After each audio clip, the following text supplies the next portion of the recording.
En 1995, 5 jugadores de baloncesto de preparatoria y su entrenador salieron de un partido de playoffs y nunca más fueron vistos. Durante 20 años, su desaparición atormentó a un pequeño pueblo de Virginia hasta que una excursionista solitaria tropezó con una camioneta enterrada en lo profundo del bosque.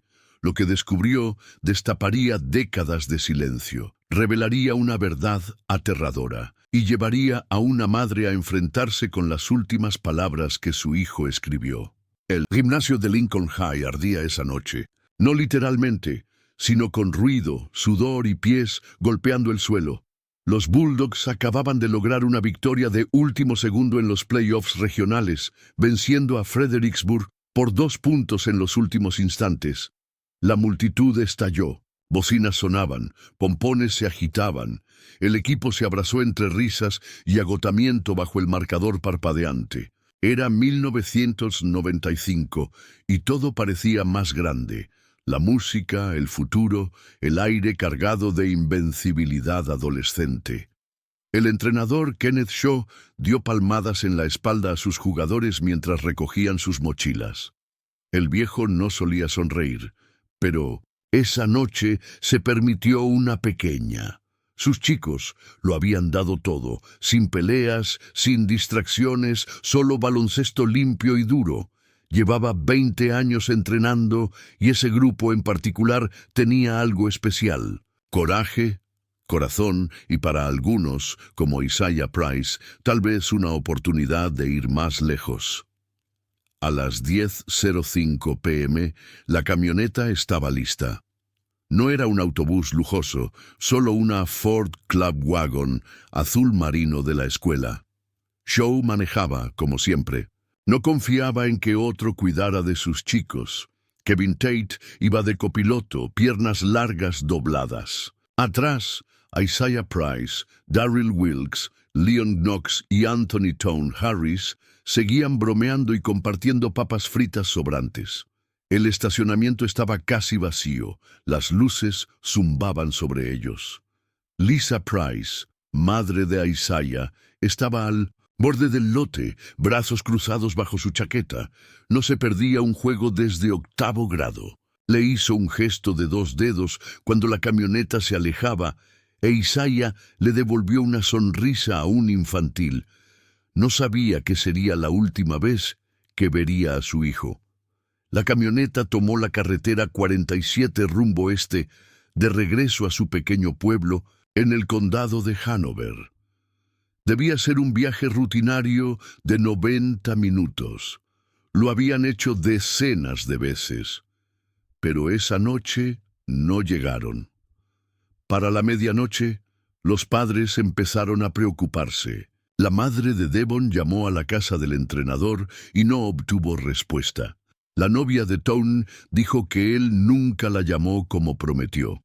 A las 12:47 a.m., Lisa Price llamó a la policía. A la 1:12 a.m., los agentes ya buscaban la carretera con reflectores. La tormenta comenzó a las 2. Lluvia como agujas. Árboles moviéndose como borrachos. La visibilidad era pésima, pero no había señales de accidente. Sin marcas de neumáticos, sin barandillas rotas. La camioneta simplemente desapareció. La mañana siguiente, el diario local publicó un pequeño titular: Equipo de baloncesto desaparecido tras victoria. Equipos de televisión llegaron al mediodía. Helicópteros sobrevolaron los bosques. Perros rastreadores buscaron por caminos secundarios. Voluntarios caminaron hombro a hombro por la maleza. No encontraron nada, ni un trozo de metal, ni una camiseta, ni una huella. La camioneta se desvaneció como humo. Con los días, el tono cambió. Reporteros especularon. Rumores crecieron. Algunos culparon al entrenador Shaw por no llamar antes. Otros apuntaron a Darryl, recordando un viejo incidente de robo, insinuando que el equipo podría haber huido. Se cuestionaron las políticas de seguridad de la escuela. Cartas anónimas aseguraban haber visto a los chicos en paradas de autobús, cafeterías, estaciones. Nada resultó verdadero.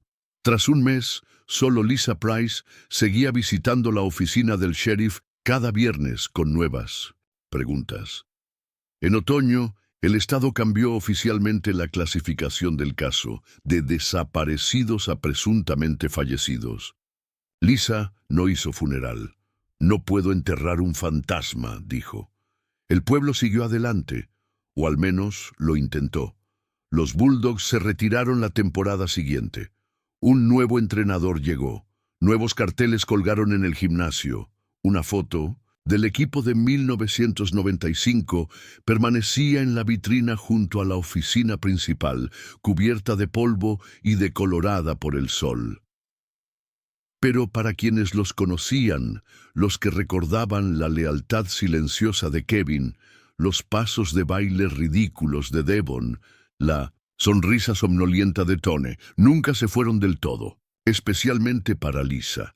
Mantuvo el cuarto de Isaiah intacto, pósters en la pared, tareas a medio terminar, calcetines sucios aún en la esquina. Cada año, en su cumpleaños, le escribía una carta. Cada Navidad, encendía una vela en la ventana. Al principio la gente la compadecía, luego la evitaba y finalmente la olvidó. Pero ella nunca dejó de buscar. Guardó cada recorte, cada pista, cada mapa. Incluso contrató a un investigador privado en 2004. Renunció a los 6 meses. Demasiado. Frío, dijo. Demasiado tiempo.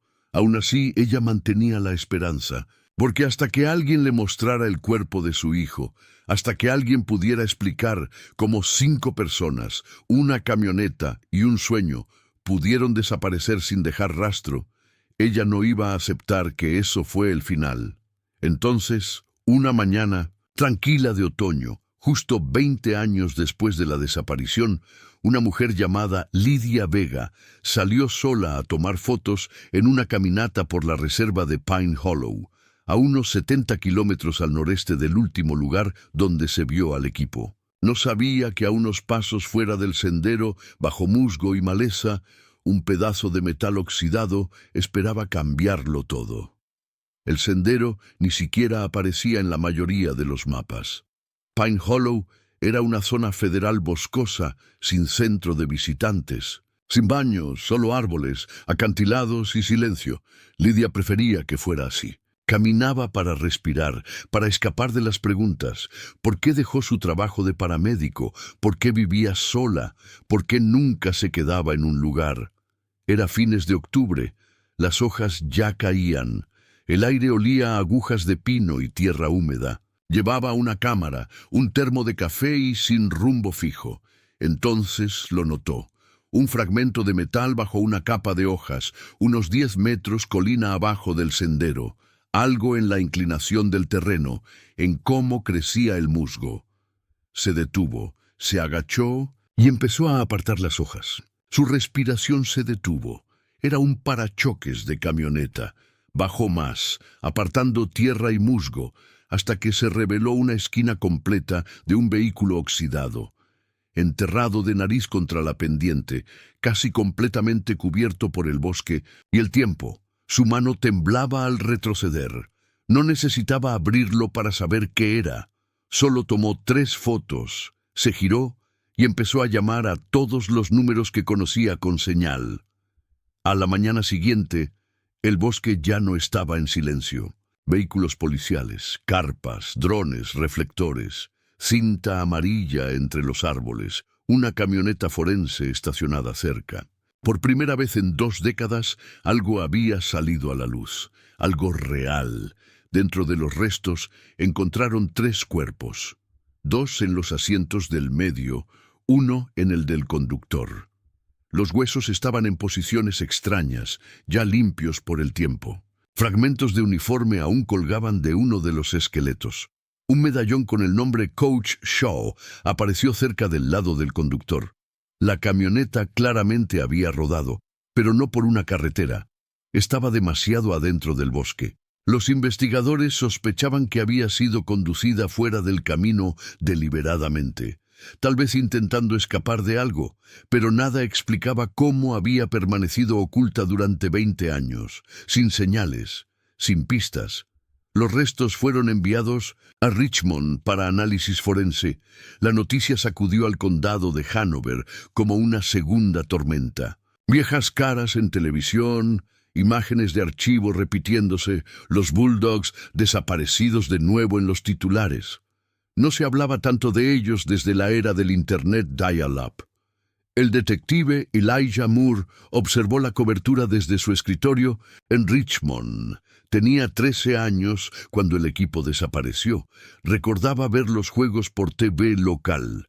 Su primo mayor había sido alumno de Lincoln High. Todos hablaban de Isaiah Price y del posible pase al estatal. La noche que desaparecieron, recordó a su madre susurrar: «Otra vez no». Ahora tenía 33, trabajaba casos sin resolver en la región, y sabía que esto no era un accidente, no con 2 chicos aún desaparecidos. Isaiah Price y Darryl Wilkes no estaban entre los muertos. Eso significaba algo. El detective Elijah Moore condujo directamente al lugar. Para entonces, Lydia Vega ya había dado su declaración completa y se había retirado discretamente. No quería ser parte del alboroto mediático, pero entregó la tarjeta SD con todas las fotos que tomó, panorámicas, huellas de neumáticos, incluso primeros planos de un zapato deportivo oxidado atrapado bajo la camioneta. Los forenses confirmaron que el conductor era Kenneth Shaw. El cuerpo en el asiento del medio pertenecía a Kevin Tate, el ala silencioso. El del asiento trasero, de complexión más pequeña, fue identificado como Leon Knox. Su madre tuvo que ser sedada al recibir la noticia, pero el impacto real aún estaba por llegar cuando comenzaron a surgir las preguntas. ¿Por qué solo había 3 cuerpos? ¿Por qué Leon aún llevaba su jersey, pero Kevin no? ¿Por qué todos los cinturones de seguridad estaban cortados? ¿Por qué el parabrisas se agrietó hacia afuera? ¿Y por qué había marcas de uñas en el interior de la puerta? El detective Moore se paró junto a los restos del vehículo, brazos cruzados, mirando el techo colapsado. Esto no fue solo un accidente. Algo había ocurrido, algo violento, algo que aún nadie se atrevía a nombrar. En el pueblo, Lisa Price vio las noticias desde su sala, con las manos apretadas sobre un cojín. El reportero anunció que se recuperaron 3 cuerpos. Lisa supo los nombres antes de que los dijeran. Su hijo no estaba entre ellos. No sabía qué significaba eso aún. Alivio, temor, esperanza en su forma más cruel. Apagó el televisor. Durante 20 años esperó una respuesta. Ahora, al fin, alguien había encontrado algo, pero no a su hijo. Isaiah seguía allá afuera, lo sentía. 2 días después, el equipo forense volvió a la zona para una segunda revisión. Lo que encontraron, unos 45 metros cuesta abajo entre la maleza, llevó el caso a la prensa nacional. Una línea de latas oxidadas, una cinta de casete rota, y bajo una roca cubierta de musgo, medio enterrada en barro, una libreta de preparatoria, envuelta en plástico y sellada con cinta adhesiva. En la primera página, con tinta negra desvaída, se leía: «Si alguien encuentra esto, díganle a mi mamá que no dejé de luchar». Estaba firmada por Isaiah Price, y el mundo estalló. La libreta estaba dañada por el agua, pero completa. 20 páginas por ambas caras, con fechas entre 1995 y 1997. La tinta se había desvanecido en partes, pero la mayoría de las entradas seguían legibles. El laboratorio forense de Richmond escaneó y conservó cada página antes de entregarlas a la unidad investigativa. El detective Moore leyó la libreta solo en una sala de conferencias en silencio. No se movió durante casi 1 hora. La letra de Isaiah era inconfundible. Mayúsculas fuertes, minúsculas inclinadas. Cada entrada sonaba a un adolescente intentando mantener la cordura en la oscuridad. 27 de octubre de 1995. No sé dónde estamos. El coach está herido. Darryl no deja de gritar. Kevin está sangrando. No sé si la camioneta volcó o alguien la empujó. El parabrisas está roto. No podemos abrir las puertas. 29 de octubre. Leon dejó de hablar hoy. Está acurrucado con su chaqueta sobre la cara. Huele a aceite y hojas aquí dentro. Sigo oyendo pasos afuera por las noches. No creo que sean animales. De noviembre. Algo no está bien. Darryl dice que vio a alguien entre los árboles. Dijo que el hombre tenía barba y estaba demasiado quieto. No lo vi, pero le creo. 10 de noviembre. El coach se fue. Dejó de respirar. Kevin dice que nos están cazando. Yo también lo creo. Pues de diciembre. León también se fue. Una noche simplemente dejó de moverse. Darryl y yo lo sacamos y lo enterramos con piedras. No sé qué más hacer. Moore cerró la libreta en esa página. Era demasiado. La prensa solo recibió una versión censurada del texto. La policía no divulgó el contenido completo, solo confirmó que era auténtico y que Isaiah y los demás sobrevivieron al accidente al menos 2 semanas, quizás más.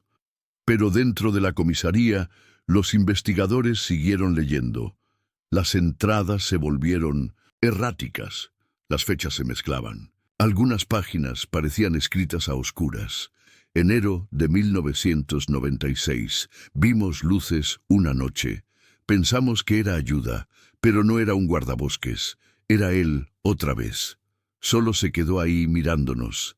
Darryl lanzó una piedra. El hombre ni se inmutó.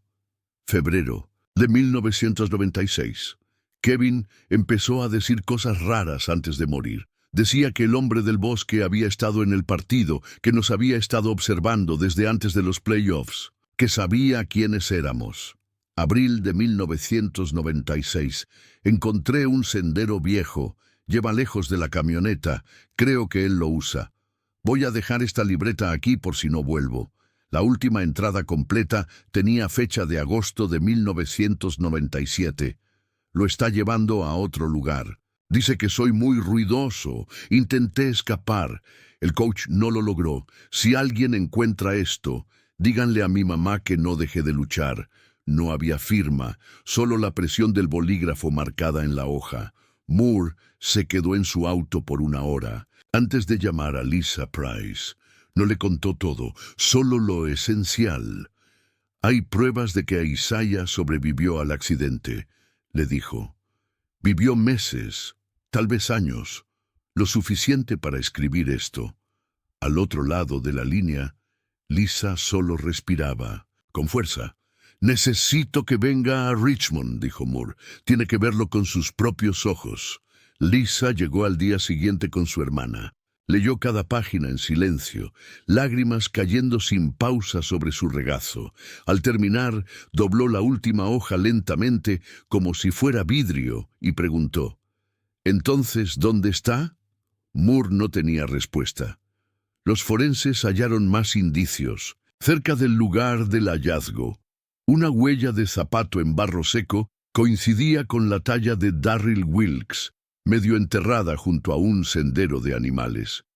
También encontraron trampas para animales pequeños y un hacha oxidada oculta bajo unas rocas. Nada de eso era reciente, pero tampoco debería haber estado allí. Un antiguo aviso de 1996 fue revisado. Un hombre había informado haber visto a un sujeto con barba y a un adolescente cargando leña cerca de una cabaña no registrada. En su momento, fue descartado. No coincidía con ningún caso abierto. Ahora Moore lo veía diferente. Trazó un radio desde el lugar donde se halló la camioneta, superpuso cada estructura conocida en la zona. Cabañas de caza, torres de vigilancia, refugios forestales abandonados. La mayoría ya no existía, pero una, La torre de vigilancia de Redstone Ridge seguía en pie hasta al menos una década atrás. Moore y un pequeño equipo partieron al día siguiente. La encontraron vacía, muebles rotos, restos de fogatas, pero ningún cuerpo, ni ropa de cama, solo el olor a humedad y algo más. Un tarro de café metálico sellado con cinta adhesiva. Dentro, 5 fotos Polaroid, 3 borrosas. Una mostraba a un adolescente de piel oscura, delgado, sentado junto a una fogata con una caña de pescar. La última foto hizo que el estómago de Moore se encogiera.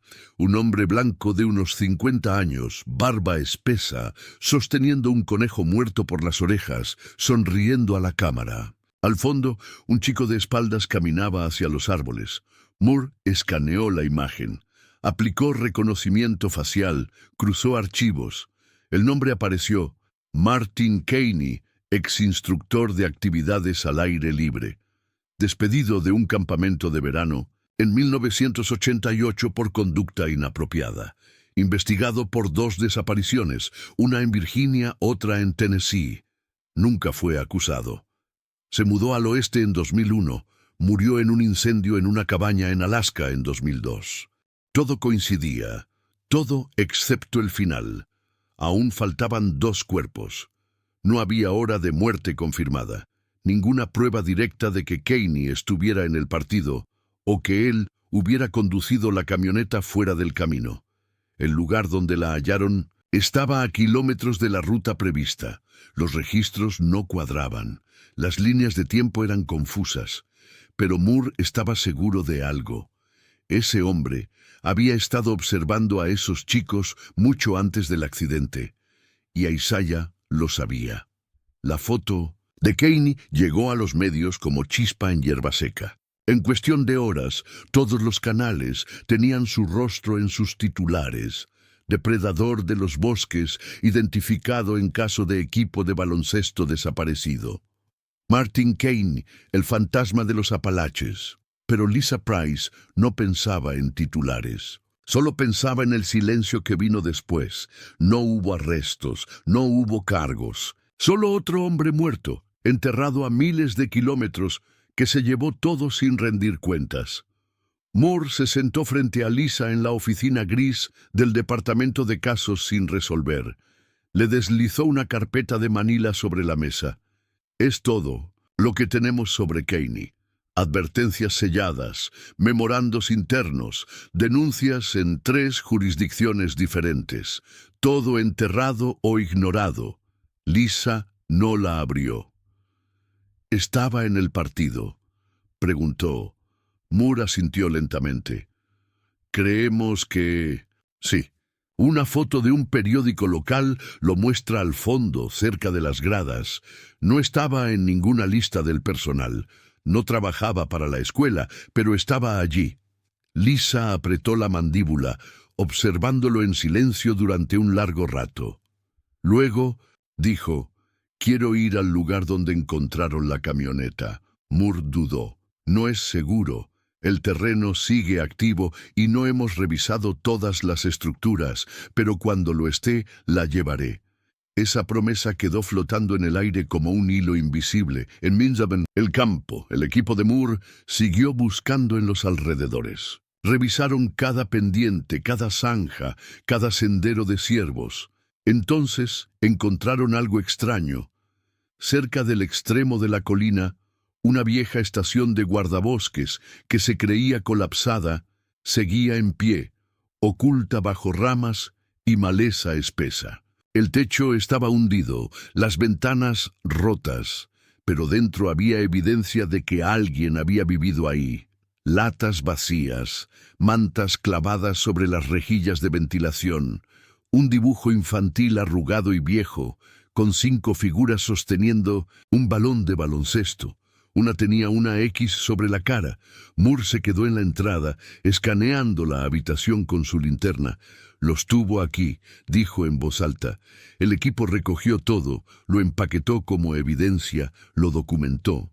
Pero otra vez, sin huesos, sin sangre, solo ecos. Mientras tanto, Lydia Vega, la excursionista que comenzó todo, observaba desde los márgenes.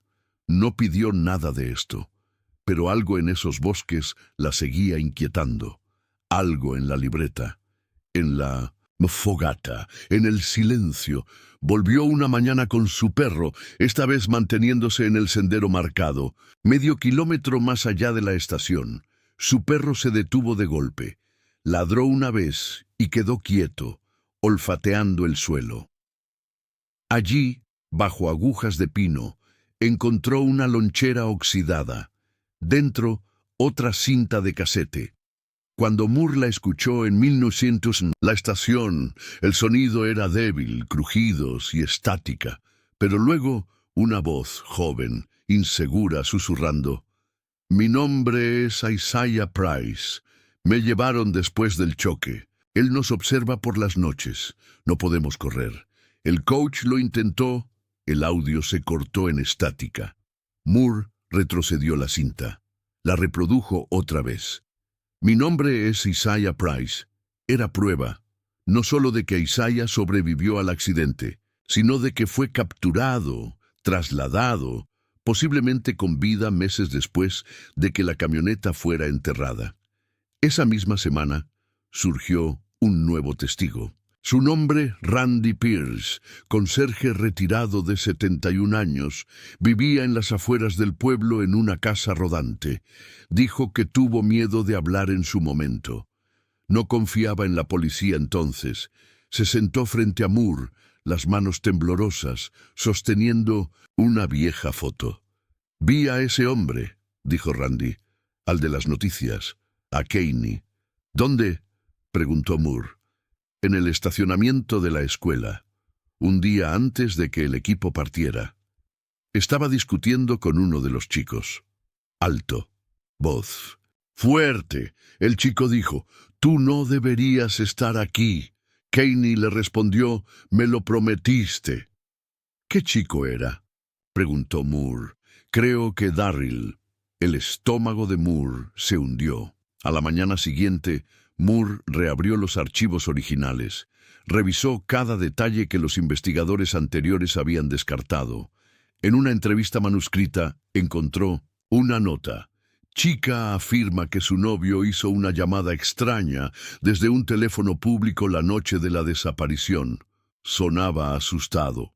La chica era Nina Carter, ahora casada, vivía en Roanoke. Moore la encontró trabajando en una guardería. Cuando le preguntó por la llamada, no dudó. «Fue Tone», dijo. «Me llamó esa noche desde un teléfono público. Recuerdo que dijo que no tenía mucho tiempo. Me dijo: si algo pasa, revisen a ese tipo del gimnasio». Le pregunté quién.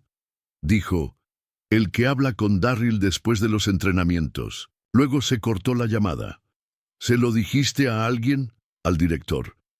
«Me dijo que probablemente no era nada». Moore volvió en silencio. La carga se acumulaba.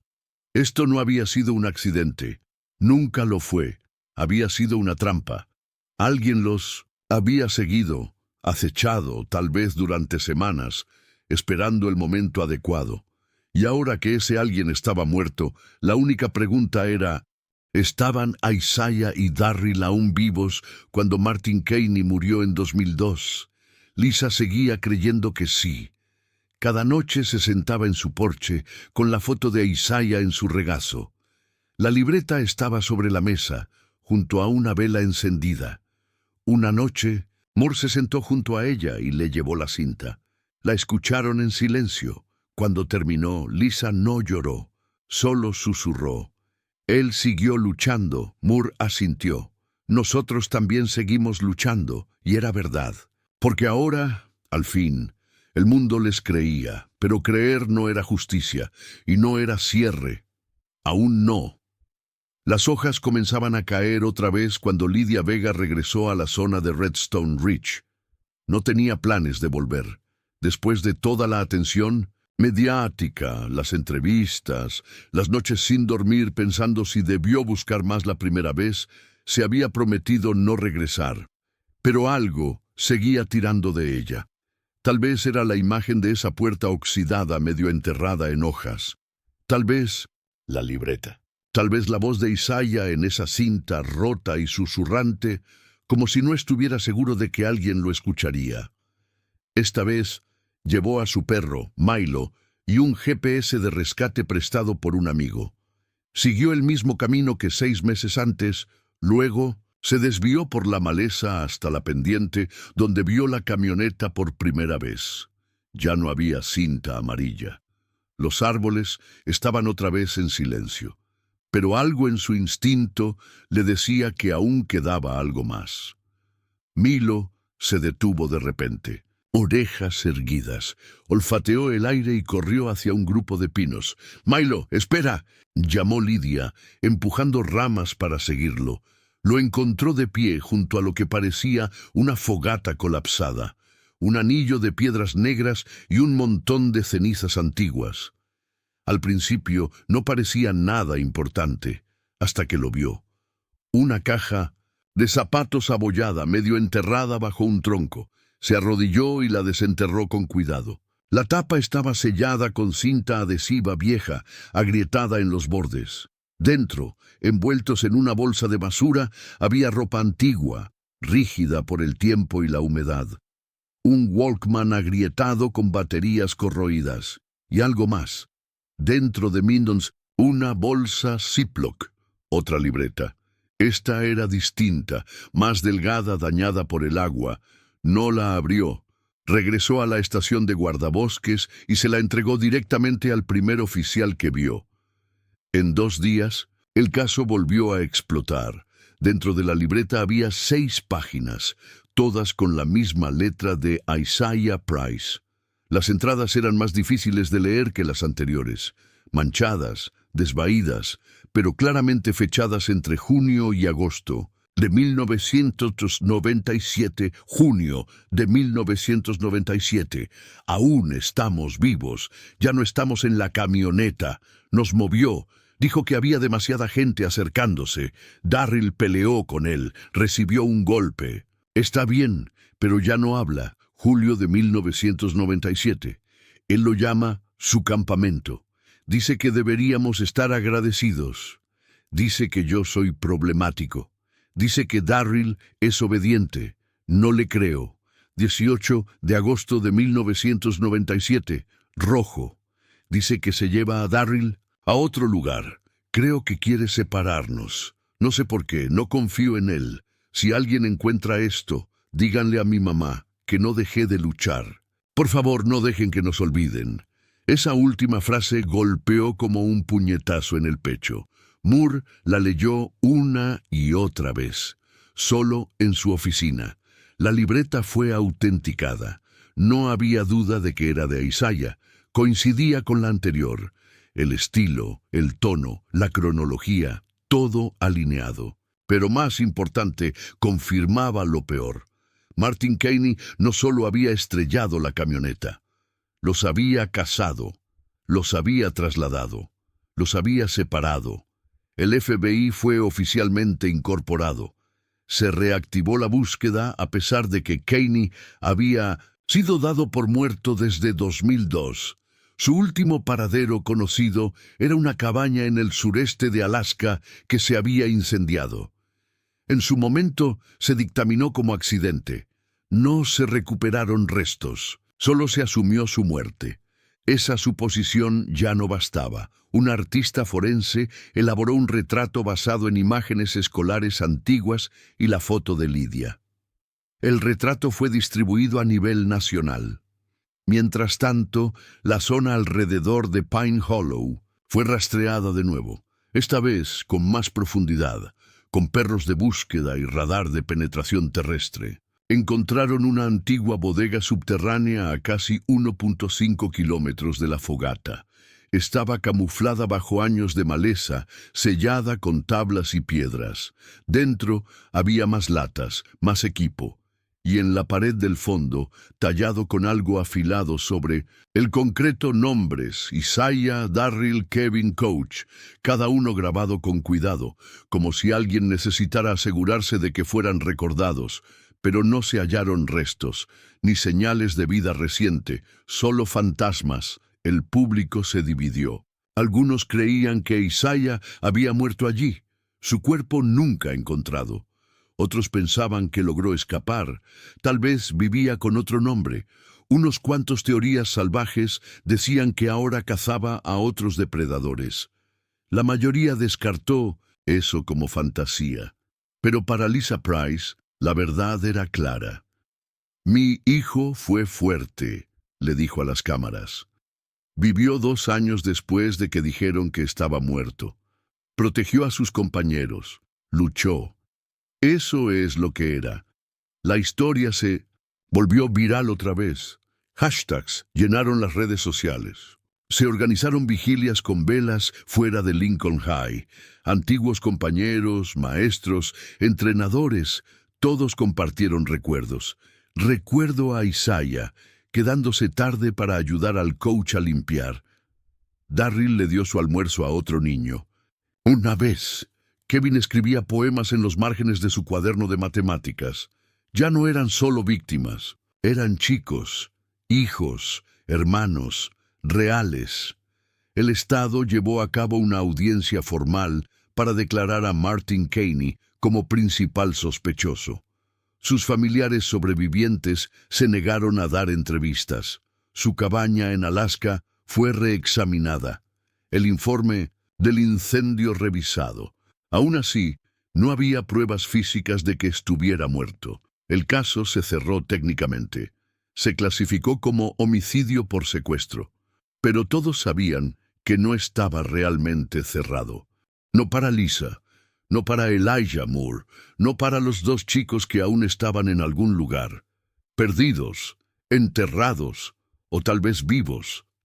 Las últimas palabras de Isaiah se quedaron con Moore mientras conducía de regreso desde el bosque aquel último día. No dejé de luchar. Pensó en la libreta, en la fogata, en el Walkman, en los nombres tallados en la pared, y entendió que ellos tampoco dejaron de luchar. Ninguno, en todas las formas posibles, desde la camioneta, desde el bosque, desde la oscuridad. Ahora le tocaba a los demás no dejar que esa lucha se perdiera en el olvido. El Estado cerró el caso un jueves por la mañana en diciembre. No hubo evento, no hubo drama en tribunales ni titulares de última hora. Solo un expediente sellado, firmado por la Fiscalía General de Virginia, declarando oficialmente la desaparición del equipo de Lincoln High como un caso de homicidio por secuestro con múltiples víctimas. Martin Cain fue nombrado como único sospechoso de manera póstuma. El lenguaje del informe era clínico.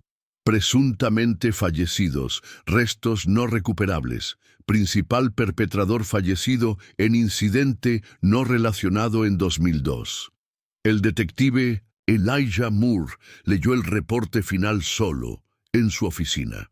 Se quedó mirando la última página, donde una conclusión cuidadosamente redactada descansaba sobre un sello rojo que decía «Cerrado». No sintió cierre alguno. 2 chicos seguían desaparecidos. Nadie sería arrestado. Nadie respondería ante la justicia. No habría juicio, ni testigos, ni un momento en que la verdad se gritara y luego se escuchara en silencio. Solo un hombre muerto hace más de 20 años. Una pista fría y una comunidad que todavía se preguntaba cómo 5 vidas prometedoras fueron robadas sin dejar un sonido. Moore tomó la carpeta y condujo hasta el condado de Hanover. No llamó antes. Solo tocó la puerta de Lisa Price esa misma tarde, con la última luz del día detrás de él. Ella abrió lentamente. Sus hombros se veían más delgados que meses antes, pero sus ojos aún estaban firmes. «¿Ya está?», preguntó. Moore asintió. Lo cerraron hoy. Lisa se hizo a un lado y él entró. La casa no había cambiado. La foto de Isaiah seguía sobre la repisa. La vela a su lado era nueva. Moore dejó la carpeta sobre la mesa de la cocina. Ella no la tocó. «Traje la libreta original», dijo Moore. La segunda sigue bajo custodia, pero quería que tuviera esta. La sacó de un sobre acolchado, dañada por el agua, arrugada por semanas de lectura y relectura, pero aún completa. Ella la tomó como si fuera de cristal. Él escribió esto cuando todos pensaban que estaba muerto, susurró, hojeando las páginas. La mantuvo a salvo, la escondió, y nadie lo escuchó. Moore se sentó frente a ella. «Lo están escuchando ahora», ella negó con la cabeza. «No es suficiente». Entonces se levantó, fue hasta un gabinete y regresó con una pequeña bolsa de tela. De ella sacó el jersey de 1972. Isaiah. Número 3. Azul marino y dorado. Las costuras deshilachadas en los hombros. «Lo he guardado desde el día que desapareció», dijo. «Nunca lo lavé, nunca lo doblé. Solo esperé».